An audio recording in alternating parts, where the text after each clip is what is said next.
राधे राधे। कैसे हैं आप लोग? ईश्वर कृपा से आप सब अच्छे होंगे। ईश्वर सब पे कृपा बनाए रखे, सबका कल्याण करें। आज हम बताने जा रहे हैं श्रीमद् भागवत महापुराण के दसम स्कंद का 51वां अध्याय, काल यवन का भस्म होना और मुचुकुंद की कथा। इसके पहले हम कहना चाहेंगे, यदि आप हमारे चैनल को सब्सक्राइब नहीं किया तो प्लीज़ हमारे चैनल को सब्सक्राइब कर लीजिए और बेल आइकन बटन अवश्य दबा दीजिए, जिससे कि हमारे आने वाले सारे वीडियोस आपको प्राप्त हो सके। यदि आपको कथा अच्छी लग रही है, समझ में आ रही है, तो वीडियो को लाइक शेयर अवश्य कीजिए और कमेंट में राधे राधे अवश्य लिखिए। चलिए अब चलते हैं कथा की तरफ। श्रीमन नारायण नारायण हरि हरि भजन नारायण नारायण हरि हरि, तेरी लीला सबसे प्यारी प्यारी, हरि हरि तेरी लीला सबसे प्यारी न्यारी न्यारी न्यारी, हरि हरि श्री नारायण नारायण हरि हरि लक्ष्मी नारायण नारायण हरि हरि लक्ष्मी नारायण नारायण हरि हरि। राधे राधे। बोलो कृष्ण कन्हैया लाल की जय। श्री सुखदेव जी कहते हैं, प्रिय परीक्षित, जिस समय भगवान श्री कृष्ण मथुरा नगर के मुख्य द्वार से निकले, उस समय ऐसा मालूम पड़ा मानो पूर्व दिशा से चंद्रोदय हो रहा हो। उनका श्यामल शरीर अत्यंत ही दर्शनीय था। उस पर रेशमी पीताम्बर की छटा निराली ही थी। वक्षस्थल पर स्वर्ण रेखा के रूप में श्री वत्स चिन्ह शोभा पा रहा था और गले में कौस्तुभ मणि जगमगा रही थी। 4 भुजाएं थी जो लंबी लंबी और कुछ मोटी मोटी थी। हाल के खिले हुए कमल के समान कोमल और रत्नारे नेत्र थे। मुख कमल पर राशि राशि आनंद खेल रहा था। कपोलों की छटा निराली ही थी। मंद मंद मुस्कान देखने वालों का मन चुराए लेती थी। कानों में मकराकृत कुंडल झिलमिल झिलमिल झलक रहे थे। उन्हें देखकर काल यवन ने निश्चय किया कि यही पुरुष वासुदेव है, क्योंकि नारद जी ने जो जो लक्षण बतलाए थे, वक्षस्थल पर श्री वत्स का चिन्ह, 4 भुजाएं, कमल के से नेत्र, गले में वनमाला और सुंदरता की सीमा, वे सब इसमें मिल रहे थे। इसलिए यह कोई दूसरा नहीं हो सकता। इस समय यह बिना किसी अस्त्र शस्त्र के पैदल ही इस ओर चला आ रहा है, इसलिए मैं भी इसके साथ बिना अस्त्र शस्त्र के ही लड़ूंगा।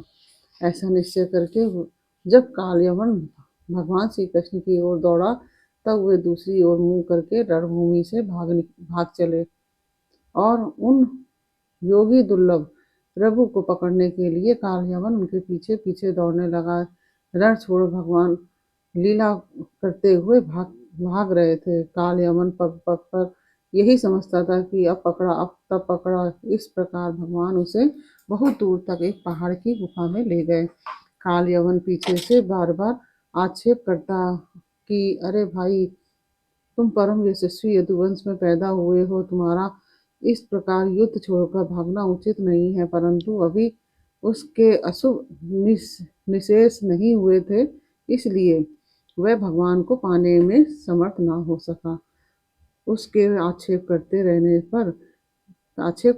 पर भी भगवान उस पर्वत की गुफा में घुस गए।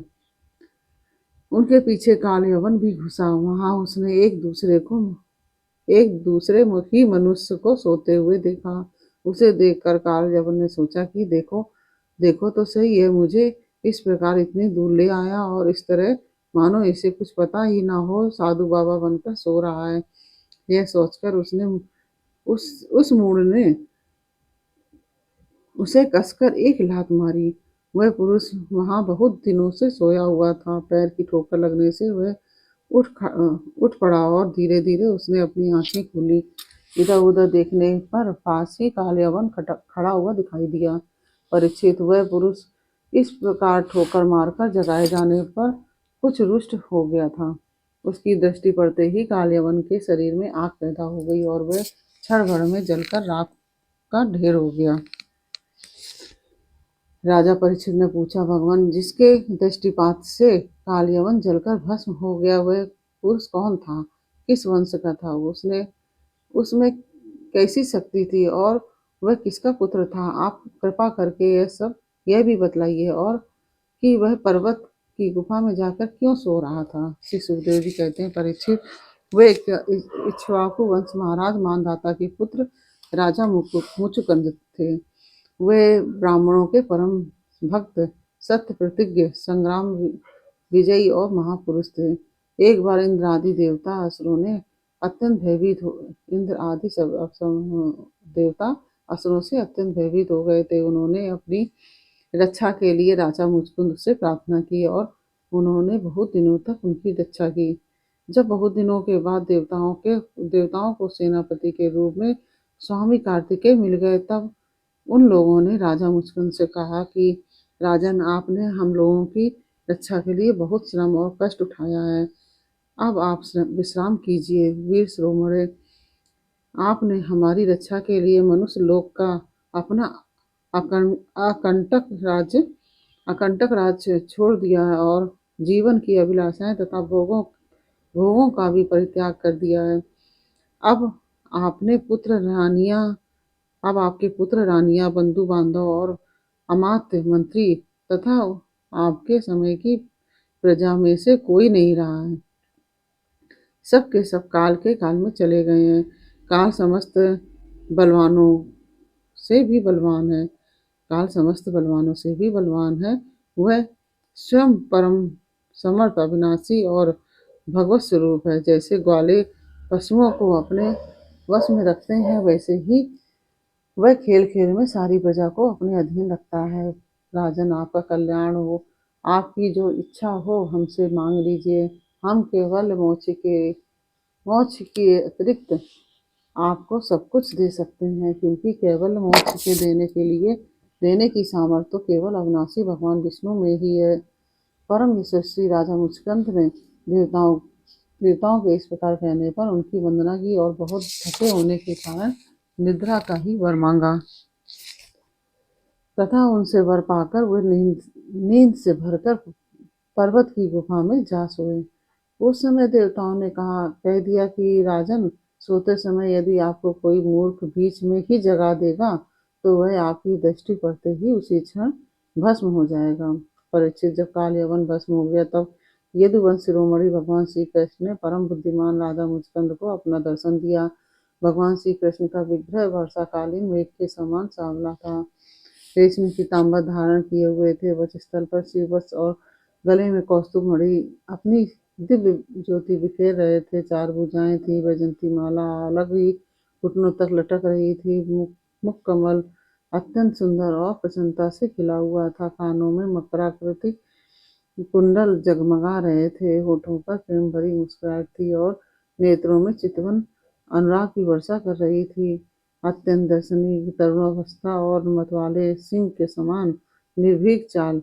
राजा मुचकुंद यद्यपि बड़े बुद्धिमान और धीर पुरुष थे, फिर भी भगवान की यह दिव्य ज्योतिर्मयी मूर्ति देखकर कुछ चकित हो गए।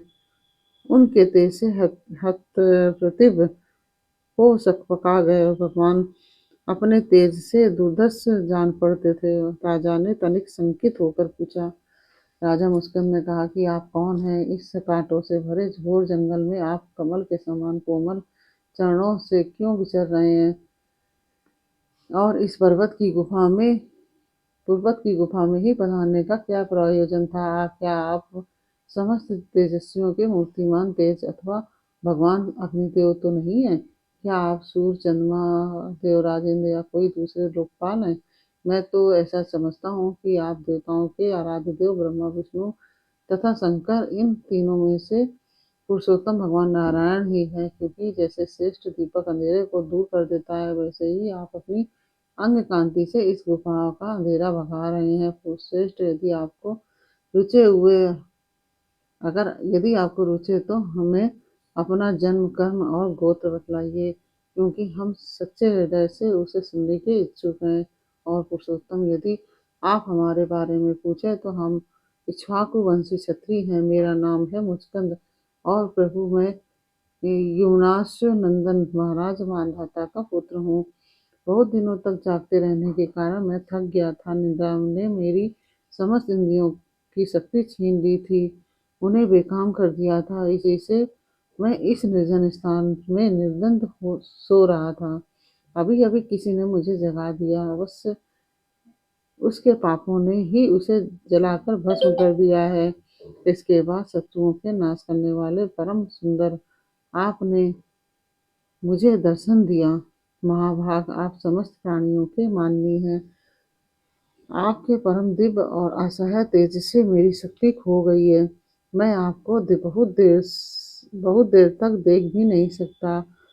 जब राजा मुस्कंद ने इस प्रकार कहा, तब समस्त प्राणियों के जीवनदाता भगवान श्री कृष्ण ने हंसते हुए मेघ ध्वनि के समान गंभीर वाणी से कहा कि भगवान श्री कृष्ण ने कहा कि प्रिय मुस्कंद, मेरे हजारों जन्म, कर्म और नाम हैं, वे अनंत हैं, इसलिए मैं भी उनकी गिनती करके नहीं बतला सकता। यह संभव है कि कोई पुरुष अपने अनेक जन्मों में पृथ्वी के छोटे छोटे धूल कणों की गिनती कर डाले, परंतु मेरे जन्म, गुण, कर्म और नामों को कोई किसी प्रकार नहीं गिन सकता। राजन सनक सनंदन आदि परम ऋषिगण मेरे त्रिकालसित जन्म और कर्मों का वर्णन करते रहते हैं, परंतु कभी उनका पार नहीं पाते। प्रिय मुस्कंद, ऐसा होने पर भी मैं अपने वर्तमान जन्म, कर्म और नामों का वर्णन करता हूँ। सुनो, पहले ब्रह्मा जी ने मुझसे धर्म की रक्षा और पृथ्वी का भार बने हुए असुरों का संहार करने के लिए प्रार्थना की थी। उन्हीं की प्रार्थना से मैंने यदुवंश में वसुदेव जी के यहाँ अवतार ग्रहण किया है। अब मैं वासुदेव जी का पुत्र हूँ, इसलिए लोग मुझे वासुदेव कहते हैं। अब तक मैं कालनेमी असुर का, जो कंस के रूप में पैदा हुआ था, तथा प्रलंब आदि अनेकों साधु द्रोही असुरों का संहार कर चुका हूँ। राजन, यह काल यवन था, जो मेरी ही प्रेरणा से तुम्हारी तीक्ष्ण दृष्टि पड़ते ही भस्म हो गया। यही वही मैं तुम पर कृपा करने के लिए ही इस गुफा में आया हूँ। तुमने पहले मेरी बहुत आराधना की है, और मैं हूँ भक्त वत्सल, इसलिए राजर्षि, तुम्हारी जो अभिलाषा हो मुझसे मांग लो। मैं तुम्हारी सारी लालसा अभिलाषाएं पूर्ण कर दूंगा। जो पुरुष मेरी शरण में आ जाता है, उसके लिए फिर ऐसी कोई वस्तु नहीं रह जाती जिसके जिसके लिए वह शोक करे। श्री सुखदेव जी कहते हैं, जब भगवान श्री कृष्ण ने इस प्रकार कहा, तब राजा मुस्कुंद को वृद्ध गर्ग का वह कथन याद आ गया कि यदुवंश में भगवान अवतीर्ण होने वाले हैं। वे जान गए कि ये स्वयं भगवान नारायण हैं। आनंद से भरकर उन्होंने भगवान के चरणों में प्रणाम किया और इस प्रकार स्तुति की। मुस्कंद ने कहा, प्रभु, जगत के सभी प्राणी आपकी माया से अत्यंत मोहित हो रहे हैं। वे आपसे विमुख होकर अनर्थ ही फंसे रहते हैं और आपका भजन नहीं करते। वे सुख के लिए घर गृहस्थी उन झंझटों में फंस जाते हैं जो सारे दुखों का मूल स्रोत है। इस तरह स्त्री और पुरुष सभी ठगे जा रहे हैं। इस पाप रूप संसार से सर्वदा रहित प्रभु, यह भूमि अत्यंत पवित्र कर्म भूमि है। इसमें मनुष्य का जन्म होना अत्यंत दुर्लभ है। इसलिए मनुष्य जीवन इतना पूर्ण है कि उसमें भजन के लिए कोई भी असुविधा नहीं है। अपने परम सौभाग्य और भगवान की अहेतुक कृपा से उसे अनायास ही प्राप्त करके जो भी अपनी मति गति असत संसार में ही लगा देते हैं और तुच्छ विषय सुख के लिए ही सारा प्रयत्न करते हुए गृहस्थ घर गृहस्थी के अंधेरे कुएं में पड़े रहते हैं, भगवान के चरण कमलों की उपासना नहीं करते, भजन नहीं करते, वे तो ठीक उसी पशु के समान है जो तुच्छ तृण के लोभ से अंधेरे कुएं में गिर जाता है। भगवान, मैं राजा था। राजलक्ष्मी के मद से मैं मतवाला हो रहा था। इस मरने वाले शरीर को ही तो मैं आत्मा अपना स्वरूप समझ रहा था और राजकुमार, रानी, खजाना तथा पृथ्वी के लोभ मोहों में ही फंसा हुआ था। उन वस्तुओं की चिंता दिन रात मेरे गले लगी रहती थी। इस प्रकार मेरे जीवन का यह अमूल्य समय बहुत निष्फल व्यर्थ चला गया। जो शरीर प्रत्यक्ष ही घड़े और भीत के समान मिट्टी का है और दृश्य होने के कारण उन्हीं के समान अपने से अलग भी है, उसी को मैंने अपना स्वरूप मान लिया था और फिर अपने को मान बैठा था नरदेव। इस प्रकार मैंने मदांध होकर आपको तो कुछ समझा ही नहीं। रथ, हाथी, घोड़े और पैदल की चतुरंगणी सेना और तथा सेनापतियों से घिरकर मैं पृथ्वी में इधर उधर घूमता रहता। मुझे यह करना चाहिए और यह नहीं करना चाहिए, इस प्रकार विविध कर्तव्य और अकर्तव्यों की चिंता में पड़कर मनुष्य अपने एकमात्र कर्तव्य भगवत प्राप्ति से विमुख होकर प्रमत्त हो जाता है, असावधान हो जाता है। संसार में बांध रखने वाले विषयों के लिए उसकी लालसा दिन दूनी रात चौगुनी बढ़ती ही जाती है, परंतु जैसे भूख के कारण जीभ लपलपाता हुआ सांप असावधान चूहे को दबोच लेता है, वैसे ही काल रूप से सदा सर्वदा सावधान रहने वाले आप एकाएक उस प्रमादग्रस्त प्राणी पर टूट पड़ते हैं और उसे ले बीतते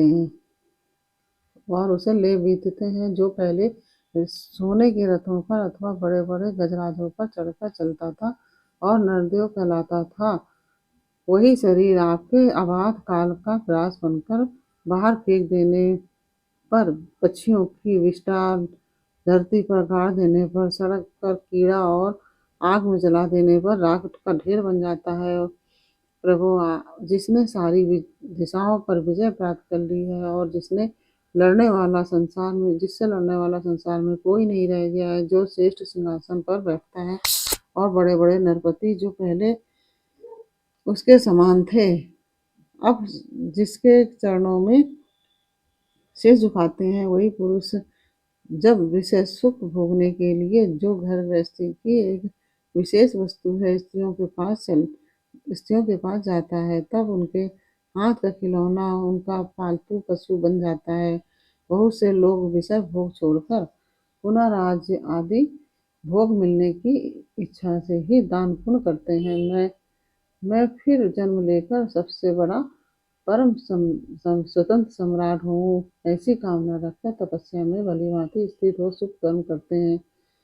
इस प्रकार जिसकी तृष्णा बढ़ी हुई है वह कदापि सुखी नहीं हो सकता। अपने स्वरूप में एक रस स्थित रहने वाले भगवान जीव अनादिकाल से जन्म मृत्यु रूप संसार के चक्कर में भटक रहा है। जब उस चक्कर से छूटने का समय आता है तब उसे सत्संग प्राप्त होता है। यह निश्चय है कि जिस क्षण सत्संग प्राप्त होता है उसी क्षण संतों का आश्रय कारण रूप जगत के एकमात्र स्वामी आप में जीव की बुद्धि अत्यंत दृढ़ता से लग जाती है। भगवान, मैं तो ऐसा समझता हूँ कि आपने मेरे ऊपर परम अनुग्रह की वर्षा की है, क्योंकि बिना किसी परिश्रम के अनायास ही मेरे राज्य का बंधन टूट गया। साधु स्वभाव के चक्रवर्ती राजा भी जब अपना राज्य छोड़कर एकांत में भजन साधन करने के उद्देश्य से वन में जाना चाहते हैं, तब उसके ममता बंधन से मुक्त होने के लिए बड़े प्रेम से आपसे प्रार्थना किया करते हैं। अंतर्यामी प्रभु, आप से क्या छिपा है, मैं आपके चरणों की सेवा के अतिरिक्त और कोई भी वर नहीं चाहता, क्योंकि जिनके पास किसी प्रकार का संग्रह परिग्रह नहीं है अथवा जो उसके अभिमान से रहित है, जो वे लोग भी केवल उसी के लिए प्रार्थना करते रहते हैं। भगवान, भला बतलाइए तो सही, मोक्ष देने वाले आपकी आराधना करके ऐसा कौन श्रेष्ठ पुरुष होगा जो जो अपने को बांधने वाले सांसारिक विषयों का वर मांगे। इसलिए प्रभु, मैं सत्व गुण, रजोगुण और तमोगुण से संबंध रखने वाली समस्त कामनाओं को छोड़कर केवल माया के लेस मात्र संबंध से रहित गुणातीत एक अद्वितीय चित्त स्वरूप परम पुरुष आपकी शरण ग्रहण करता हूँ। भगवान, मैं अनादिकाल से अपने कर्म फलों को भोगते भोगते अत्यंत आर्त हो रहा था। उनकी दुखद ज्वाला रात दिन मुझे चलाती रहती थी। मैं 6 शत्रुओं, 5 इंद्रिय और एक मन, कभी 6 शत्रु जो होते हैं, जैसे 5 इंद्रिय और एक मन, उसको 6 शत्रु मतलब बोलते हैं, कर्मेंद्रियां जो होती हैं। कभी शांत न होते थे। उनकी विषयों की प्यास बढ़ती ही जा रही थी। कभी किसी प्रकार एक क्षण के लिए भी मुझे शांति न मिली। शरणदाता, अब मैं आपके भय, मृत्यु और शोक से रहित चरण कमलों की शरण में आया हूँ। सारे जगत के एकमात्र स्वामी परमात्मन, आप मुझ शरणागत की रक्षा कीजिए। भगवान श्री कृष्ण ने कहा कि सार्वभौम महाराज, आपकी मति तुम्हारी मति या तुम्हारा निश्चय बड़ा ही पवित्र और ऊंची कोटि का है। यद्यपि मैंने तुम्हें बार बार वर देने का प्रलोभन दिया, फिर भी तुम्हारी बुद्धि कामनाओं के अधीन न हुई। मैंने तुम्हें जो वर देने का प्रलोभन दिया, वह केवल तुम्हारी सावधानी की परीक्षा के लिए।